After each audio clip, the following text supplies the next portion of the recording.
Coming up on Local 5, Green Bay schools having problems with online learning. What they're doing to combat the issue. Thank you so much for joining us. I'm Michelle McCormick. And I'm Tom Zalaski, and we begin tonight with the latest on the coronavirus.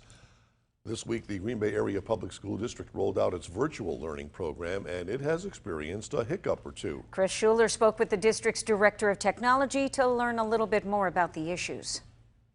Virtual learning began for 20,000 students in the Green Bay Area School District, and as much as administrators wished it had launched problem-free. We knew that there would be bumps in the road. Technology Director Josh Patrick was anticipating issues. We knew the challenge of troubleshooting 20,000 remote users was going to potentially be an issue. But not all were of their making. This week, some schools on Green Bay's east side went on lockdown and classes were interrupted as Green Bay police searched for a shooting suspect. Then a power outage hit, all while the district's filter, which keeps kids safe online, struggled to handle traffic. The big problem was the filtering system. We were able to resolve that with some additional hardware and some changes in configuration. Performance led the school district to take to Facebook, writing, "Thank you for your patience and grace as we work together."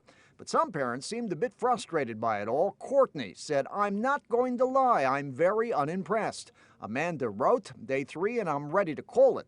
Tammy, "Hopefully better tomorrow. Today was mostly offline." I think the big one is behind us at this point. And many said they did understand. Lori, "Bit trying this morning, but things were much better after lunch." Kim, "With over 20,000 students, it was a given there would be issues." Jennifer, "We know it will get better." We're in week 1.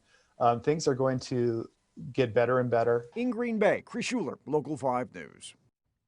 All right, thanks, Chris. And Patrick says, should you have any problems, contact the district. They say they want to help.